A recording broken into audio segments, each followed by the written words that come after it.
Part 2, post-scarcity. I would like to spend a moment clarifying what an abundance-focused society actually means and give some tangible statistical extrapolations to confirm this potential. A natural law, resource-based economy is not a utopia. The Zeitgeist movement seeks a high relative sustainable abundance, relieving the most relevant forms of scarcity. Of course, many who hear such distinctions immediately dismiss such qualifications as mere opinion, right? The fact is, it's not opinion when it comes to life support or empirical human needs. Relative sustainable abundance means seeking more than enough to meet all human needs and beyond while keeping ecological balance.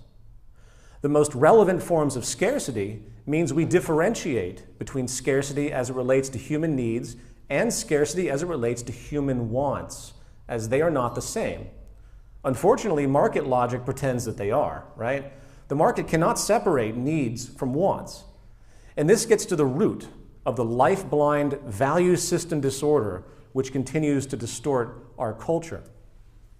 The logic goes like this. If there exists any form of scarcity of anything on any level, then we need money in the competitive market to regulate it. Let me explain this a little bit more. One of our international lecture team members, Matt Berkowitz, did a radio interview with a very popular Austrian economist a little while back. And when the subject of scarcity came up, this economist responded with, "Not everyone can have a fancy steak or a Ferrari." This was his definitive view of what scarcity means. Now that may be true. Not every human being can have a 500-room mansion with 3 jets parked in the front lawn with half the continent of Africa as his or her backyard. You see, in theory, we could conjure up anything and use such luxury-based scarcity defenses to support the existence of the competitive market. So what are human needs? Are they subjective? Human needs have been created by the process of our physical and psychological evolution. And not meeting these virtually empirical needs results, as noted before, in a statistically predictable, destabilizing spectrum of physical, mental, and social disorders.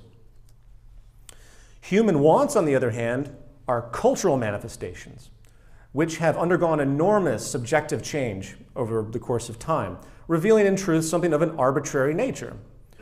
Now, this isn't to say neurotic attachments can't be made to wants, so much so that they start to take the role of needs.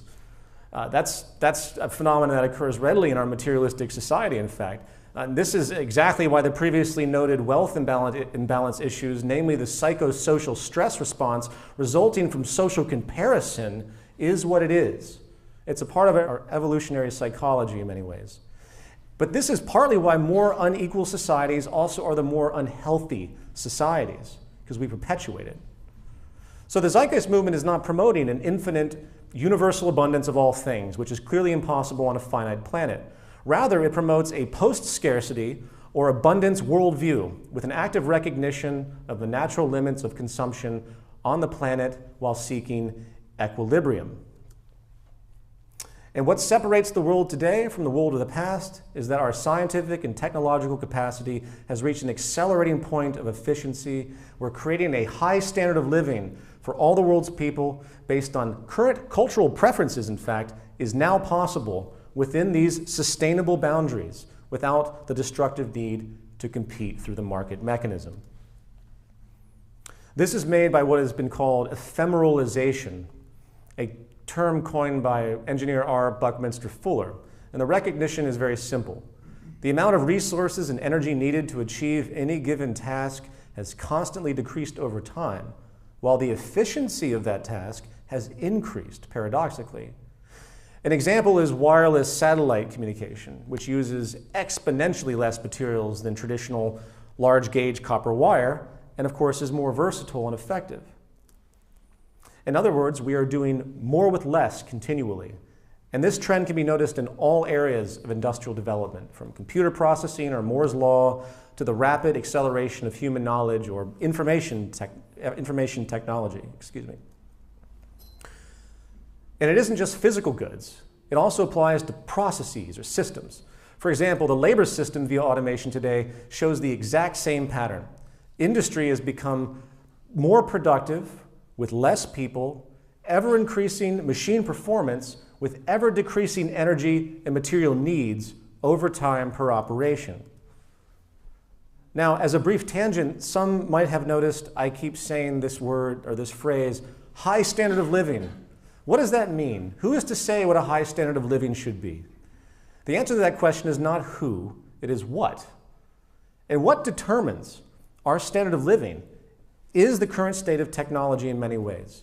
And what is required to keep, of course, social and environmental sustainability on a finite planet. That's basically the equation. If we as a society wish to keep the value of constant materialism, growth, and consumption, promoting the virtue of having infinite wants, then we might as well just kill ourselves right now. As that is going to be the end result if we continue to push past the limits of the physical world with respect to our resource exploitation and the loss of biodiversity. So I want to make it very clear. This new economic proposal isn't just about seeing how the market is obsolete per se, given our new powerful awarenesses of technical efficiency. It is also about the fact that we need to get out of the market paradigm as fast as we can before it causes even more damage. Okay, post-scarcity. The 4 categories I want to cover in detail regarding this are food, water, energy, and material goods. And please note that for food, energy, and water, this is actually a very conservative assessment, using statistics and measures based only on existing methods that have been put into industrial use, not theoretical things that people talk about all the time. And all I'm going to do is scale this out, applying a systems theory context. Food. According to the United Nations, 1 out of every 8 people on Earth, nearly 1 billion people, suffer from chronic undernourishment. Yet it is admitted that there is enough food produced today by traditional market methods alone to provide everyone in the world with at least 2,720 kilocalories per day, which is more than enough to maintain basic health for most. Therefore, just in principle right now, the existence of such a large-scale number of chronically hungry people reveals at a minimum that there is something fundamentally wrong with the global industrial and economic process. According to the Institution of Mechanical Engineers, quote, it is estimated that 30 to 50% of all food produced never reaches a human stomach. And this figure does not reflect the fact that large amounts of land, energy, fertilizers, and water have also been lost in the production of foodstuffs, which simply end up as waste. And while there is certainly an imperative to consider the relevance of these waste patterns, it appears that the most effective and practical means to overcome this global deficiency entirely is to update the system of food production itself with the most strategic localization in order to reduce the waste caused by inefficiencies in the current global supply chain. And perhaps the most promising of these arrangements is something called vertical farming, which I assume many are familiar with. Vertical farming has been put to test in a number of regions with extremely promising results regarding efficiency and conservation. This method of abundant food production will not only use less resources per unit output, causing less waste, have a reduced ecological footprint, increase food quality and the like. It will also use less surface of the planet, it uses less land area than we're doing today.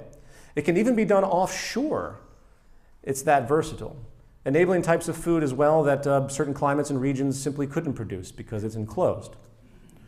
A vertical farm system in Singapore, for example, custom-built a transparent enclosure, uses a closed-loop automated hydraulic system to rotate the crops in circles between sunlight and an organic nutrient treatment, costing only about $3 a month in electricity for each enclosure. This system also is reported to have 10 times more productivity per square foot than conventional farming. Again, using much less water, labor, and fertilizer. Students at Columbia University in the US determined that in order to feed 50,000 people, a 30-story farm built on the size of a basic city block would be needed, which is about 6.4 acres. If we extrapolate this in the context of the city of Los Angeles, California, where I'm coming from, with a population of about 4 million, with a total acreage of about 318,000, It would take roughly 78 structures to feed all residents.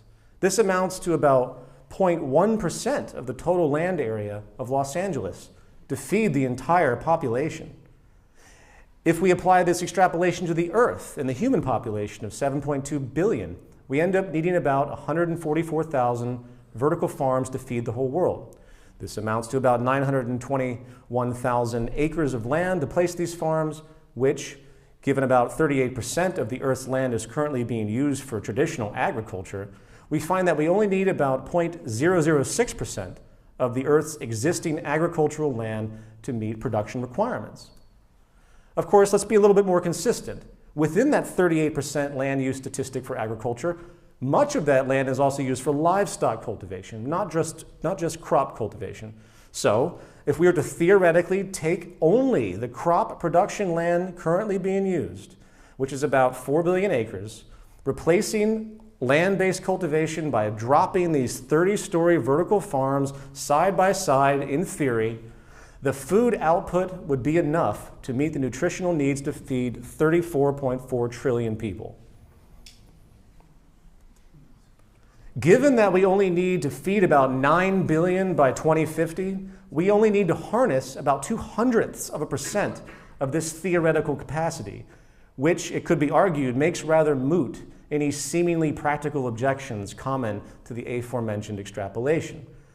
In short, we have absolute global food abundance potential. Water. According to the World Health Organization, about 2.6 billion people, half of the developing world, lack proper sanitation, and about 1.1 billion people have no access to any type of clean drinking sources. Due to ongoing depletion, by 2025, it is estimated that almost 2 billion people will live in areas plagued by water scarcity, with 2/3 of the entire world population living in water-stressed areas. The cause? Obviously, waste and pollution. But I'm not going to talk about that, as it's the details in prevention, causes and prevention. That's not the point of this. Rather, let's take, again, a technological capacity approach only, considering modern purification and modern desalination systems on the macro-industrial scale. Purification. The average person today globally uses about 1,385 cubic meters of water per year, and this factors in all industrial activity as well, such as agriculture. For the sake of argument, let's consider what it would take to purify all the fresh water, all of it, currently being used in the world on average annually.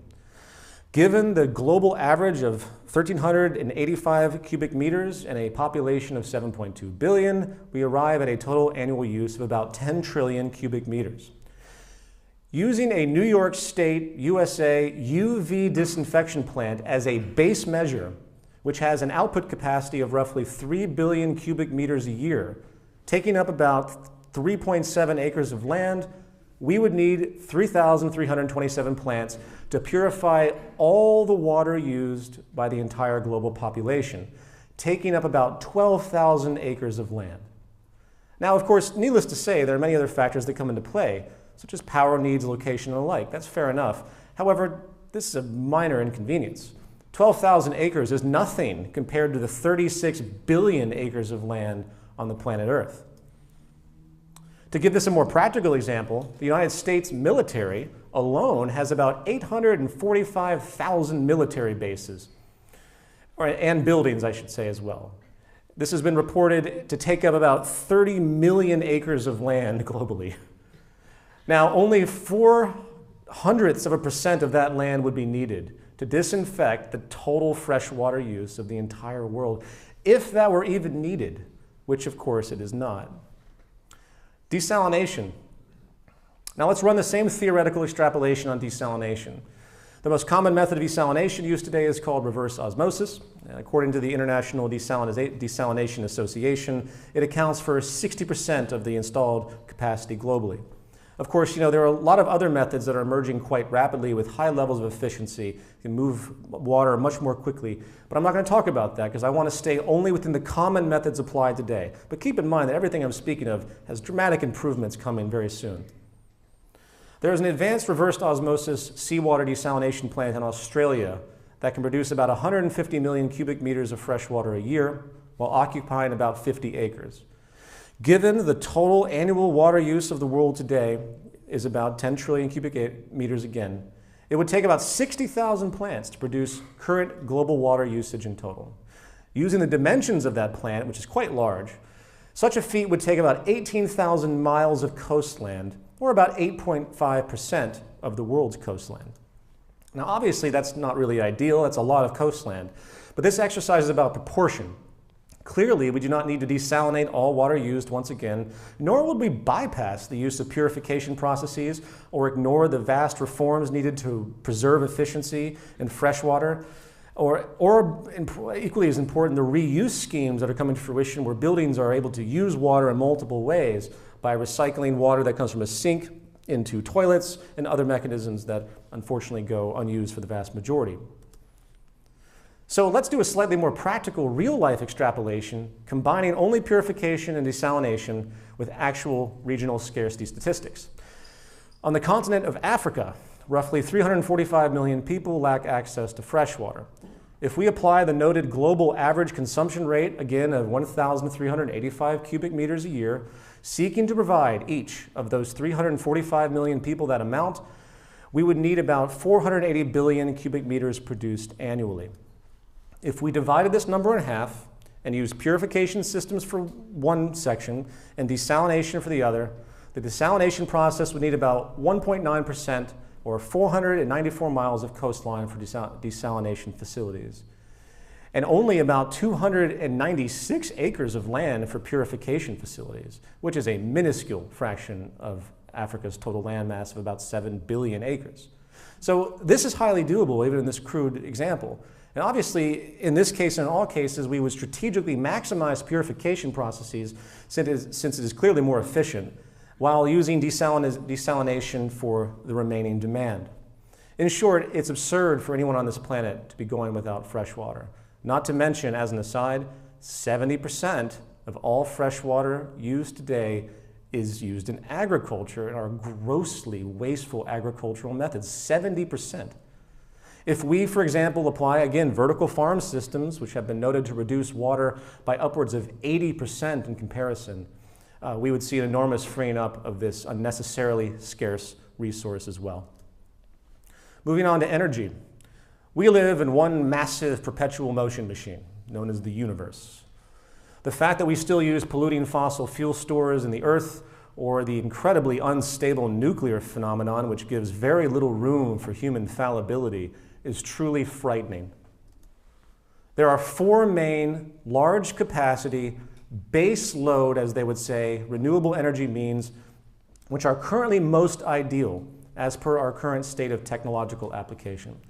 These are geothermal plants, wind farms, solar fields, and water-based power. Due to time, I'm not going to explain what these mediums are, as I assume most know. I'm just going to run through the abundance comparison. Geothermal.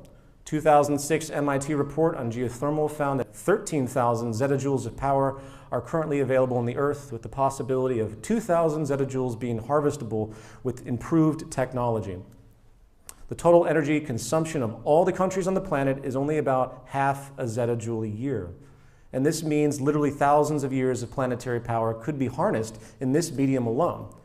Geothermal energy also uses much less land than other energy sources. Over 30 years, a period of time commonly used to compare the life cycle impacts from different power sources, it was found that a geothermal facility uses 404 meters squared of land per gigawatt hour, while a coal facility uses 3,632 meters squared per gigawatt hour. If we were to do a basic comparison of geothermal to coal, given this ratio of meters squared to gigawatt hour, we find that we could fit about 9 geothermal plants in the space of one coal plant. And that isn't accounting for the vast amount of land that is currently used for coal extraction. You know, those huge holes that we see in the earth. And by the way, the beauty of geothermal, and in fact all of the renewables I'm going to speak of, is that extraction or the harnessing location is almost always the exact same place as processing for the power distribution as well. All hydrocarbon sources, on the other hand, require both extraction and power production facilities almost always in separate locations, sometimes refineries as well in separate locations. In 2013, it was announced that a 1,000 megawatt power station was to begin construction in Ethiopia. We're going to use this as a base, theoretical for extrapolation. If a 1,000 megawatt geothermal power station operated at full capacity, 24 hours a day, 365 days a year, it would produce 8.7 million megawatt hours a year. The world's current annual energy usage is about 153 billion megawatt hours a year, which would mean it would take, in abstraction, about 17,000 geothermal plants to match global use. There are over 2,300 coal power plants in operation worldwide today. Using the aforementioned plant size capacity comparison of about 9 geothermal plants fitting into one coal plant, the space of 1,940 coal plants would be needed, in theory, to contain the 17,000 geothermal plants, or 84% of the total in existence. Also, given that coal accounts for only 41% of today's current energy production, this theoretical extrapolation also shows how in 84% of the current space used by coal plants, geothermal could supply 100% of total global power supply. Wind farms. It has been calculated that today, with existing turbine technology, which is improving rapidly, that Earth could produce hundreds of trillions of watts of power, many more times than what the world consumes overall. However, breaking this down, using the 9,000-acre Alta Wind Center in California as a theoretical basis, which has an active capacity of 1,320 megawatts of power, a theoretical annual output of 11 million megawatt hours is possible. This means 13,000 9,000-acre wind farms would be needed to meet total global demand of 153 billion megawatt hours. This requires about 119 million acres of land, or 0.3%, 0.3% of the Earth's surface, to power the world in abstraction. However, as some may know, offshore wind is typically much more powerful than land-based. According to the assessment of offshore wind energy resources for the United States, a report, 4,150 gigawatts of potential wind turbine capacity from offshore wind resources are available in the United States alone. Assuming this power capacity was consistent for a whole year, we end up with an energy conversion of 36 billion megawatt hours a year. Given the United States in 2010 used 25.7 billion megawatt hours, we find that offshore wind harvesting alone could exceed the national use by about 10.6 billion megawatt hours, or 41%. And axiomatically, extrapolating this national level of capacity to the rest of the world's coastlines, also taking into account the aforementioned land-based statistics, it is clear that we can power the world many, many times over with wind, and quite practically. Solar fields. If humanity could capture 0.1% of the solar energy striking the Earth, we would have access to 6 times as much energy we consume in all forms today. The ability to harness this power depends on technology and how high the percentage of radiation conversion is. The Ivanpah solar electric system in California, it's a 3,500 acre field with an annual stated generation of about 1 million megawatt hours. If we were to extrapolate using this as the theoretical basis, as we had before, it would take about 142,000 fields, or about 500 million acres of land, to theoretically meet current global energy use. That's about 1.5% of total land on Earth. Deserts cover about 1/3 of the world, or about 12 billion acres, and they tend to be fairly conducive to solar fields, while often less conducive to life support for people. Given the roughly 500 million acres theoretically needed to power the world as noted, only 4.1% of the world's deserts would be needed to contain these fields. Land that pretty much just otherwise sits there. Water-based power. There are 5 dominant types of water-based power: wave, tidal, ocean current, osmotic, ocean thermal, and water course. Overall, the technology for harnessing ocean in general is in its infancy, but the potential is vast. And based on traditional estimates, here is what the accepted global potentials have been estimated at using existing methods. We're not applying advanced technology that's not in application yet. This all figures up to be about 150,000 terawatt hours a year, or 96% of current global use of the half of a zettajoule. Pretty much enough power to power the world in one medium alone, if applied. However, to give a sense of growing technological potential, because I think this is important, considering how, again, technology and water-oriented power is deeply in its infancy, recent developments in ocean current harnessing technology, the currents that go underneath the ocean, which can embrace much lower speeds now than they used to, it has been estimated that ocean current alone could now theoretically power the entire world if applied correctly. So let's recap. Wind, solar, water, and geothermal have shown, as large-scale baseload renewable energy mediums, that they are capable, individually, of meeting or vastly exceeding current annual global energy consumption at this time. And obviously, a systems approach, harmonizing an optimized fraction of each of those renewables strategically, is the key to achieving a global total energy abundance.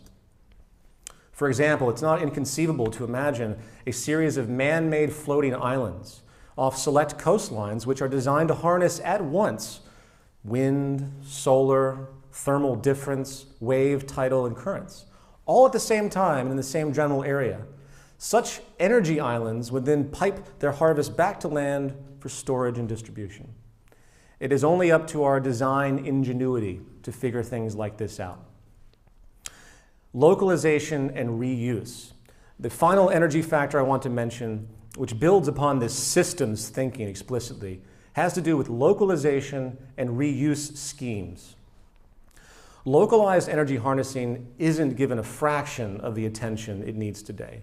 Smaller scale renewable methods which are conducive to single structures or small areas find the same systems logic regarding combination. These local systems could also, if need be, connect back into the larger baseload systems, creating a total mixed medium integrated network, which happens sometimes today with solar.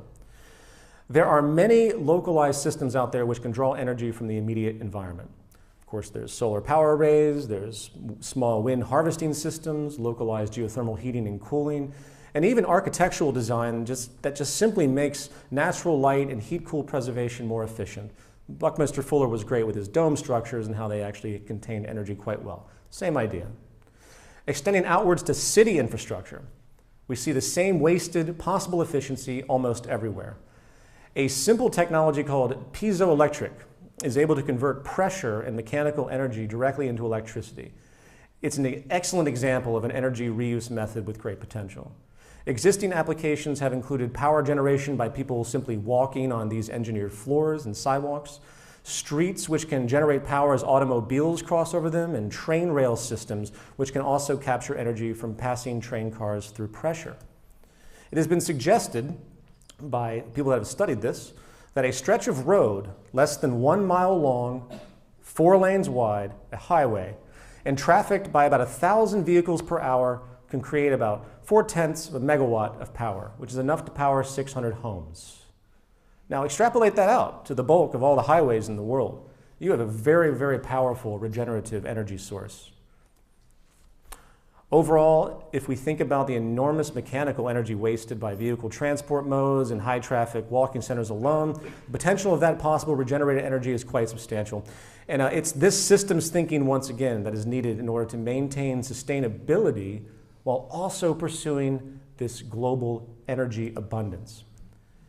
And the final, more complex subject, energy aside, will be the subject of material abundance and creating life-supporting goods. Now, unlike the prior, more simple post-scarcity categories of food, water, and energy, the creation of a broad material abundance is, of all basic goods, which comprise the current average, you could say, of what is culturally considered a high standard of living today, is substantially more radical in its need for industrial revision and change. As expressed before, the The current highly inefficient methods we use in industrial design, production, distribution, and regeneration is one of the main reasons we are in a constant state of global resource overshoot and destabilizing biodiversity loss. Also, as noted prior, there is no market incentive for advanced states of efficiency, as efficiency always reduces the amount of labor, resources, and service needed for a given purpose, and hence reduces monetary circulation. I can't reinforce that enough.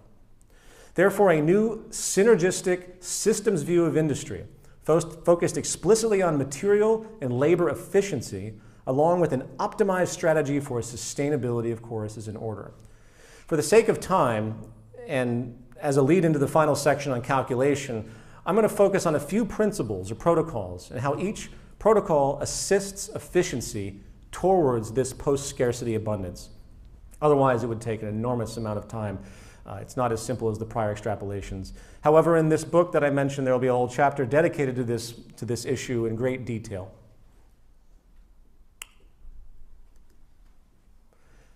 Access, not property. A property-based society incentivizes the preference to own a given product rather than rent or gain access to as needed. I'm a filmmaker, and while I do rent some things occasionally, it's much more cost-effective and smart to buy things because they have resale value. This incentive of universal ownership is incredibly wasteful when we examine actual use time of a given good. Facilitating a means of access where things can be literally shared will allow many more to gain use of goods they otherwise could not, along with there being less production of those goods in proportion. In a natural all resource-based economy, we seek to create an access abundance, not a property abundance, which is inherently wasteful.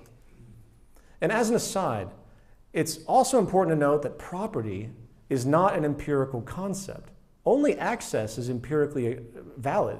Property is a protectionist contrivance. Access is the reality of the social and human condition. In order for you to truly say own a computer, you have to have had, alone, come up with the entire technological process that made that thing, along with the ideas that comprise the tools you might have used to make that computer. This is literally impossible and is what destroys the early labor theory of value property stuff that's put forward by classical economists. There's no such thing as property. There's only access and sharing, no matter what social system you employ. Designed in recycling. Contrary to our intuition, there's no such thing as waste in the natural world. Not only from the standpoint of the biosphere, which reuses everything in its process, the 92 main naturally occurring elements, periodic table, that comprise all matter cannot be exhausted. Humanity has given very little consideration to the role of material regeneration and how all of our design practices must account for this recycling. In fact, as some may know, the highest state of this recycling will eventually come in the form of nanotechnology. Nanotechnology will eventually be able to create goods from the atomic level up and disassemble them right back down to the almost virtual starting point. It is the ultimate form of recycling. And by the way, I'm not suggesting this. I'm not suggesting that nanotechnology is even needed at this time, as though that's what we're doing right now. It's just, this is a great principle to reference as far as regenerative importance. Today, industry has little sense of synergy in this context. Recycling is an afterthought. Companies continue to do things such as blindly coat materials with chemical paints and the like that distort the properties of those materials, making the materials less salvageable or maybe completely unsalvageable to current recycling methods. Happens all the time. So long story short, strategic recycling just might be the most core seed of a continued abundance. Every landfill on Earth is just a waste of potential. Number 3, strategic confirmation of good design to the most conducive and abundant materials known. You'll notice this efficiency qualification in what I just said. Conducive and abundant. Conducive means most appropriate based on the material properties. Abundant means you weigh the value of conduciveness against the value of how accessible and low impact the material is compared to other materials which may be more or less conducive. This is a synergistic efficiency comparison. I'm sorry if the language sounded a little bit complicated. Probably the best example of this is home or domicile construction. The common use of wood, brick, screws, and the vast array of parts that is typical of a common house is comparatively, vastly inefficient to more modern, simplified prefabrication or moldable materials. A traditional 2,000 square foot home requires about 40 to 50 trees, about an acre. Compare that with houses that could be created in prefabrication processes with simple, earth-friendly polymers, concrete, or other easily formable methods. 3D printing, for example, is on pace. These new approaches have a very small footprint as compared to our destruction of global forests, which continue for wood. Home construction today is one of the most resource-intensive and wasteful industrial mediums in the world, with about 40% of all materials collected for construction ended up as waste in the end. Number 4, design conduciveness for labor automation. Now this is very foreign to many. The more we conform to the current state of rapid, efficient production processes, obviously the more abundance we can create. If you read texts on manufacturing processes, they typically divide labor into 3 categories. There's human assembly, there's mechanization, and there's automation. Human assembly means handmade, mechanization means machines assist the laborer, and automation means no human action. Imagine if you needed a chair, and there were 3 designs. The first is elaborate and complex, and could only be done by hand. The second is more streamlined, where its parts can be made mostly by machines, but would need to be assembled by hand. The third is a chair. The third chair is produced by one process, fully automated. The latter chair design would be the design goal, in theory, of this new approach. What this would do is reduce the complexity of the automation process with little to no human labor. Imagine a production plant that not only produces cars, it can produce virtually any kind of industrial product comprised of the same basic shared materials. This is very feasible. This would increase output substantially. In other words, we are optimizing the means of production. And as an aside, many who see stuff like this, they think that this means there's not going to be any variety in the future, that it's just going to be cold and uniform, and everyone gets the same thing. No, I'm just using this as an example to make an efficiency point. Being conducive to automation does not mean universal uniformity of design, because the incredible amount of variance possible in our current automation technology is amazing and accelerating. Modular robotics, there's many different self-changing machines that can create a great amount of variance. All this means is the existing processes in their current state should be respected to ease production. So please don't confuse this with the idea that everyone just gets the same everything. What they get is the same basic sustainability principles, which come in many different forms, if you can understand that. So these 4 parameters set in motion, along with the basic intent to assist the trend of ephemeralization on all levels, there is little doubt that every human being could have a very high standard of living. It is simply about converting all of the inefficiency we have straight into productivity strategically. I will conclude this section by noting that R. Buckminster Fuller is probably the only human being that has ever attempted to account and quantify the state of resources and their potential within the past 100 years. And while primitive, he was able to arrive at the following conclusion in 1969. Man developed such intense mechanization in World War I that the percentage of total world population that were industrial haves rose by 1919 to the figure of 6%. This was an abrupt change in history. By the time of World War II, 20% of all humanity had become industrial haves. At the present moment, the proportion of haves is at 40% of humanity.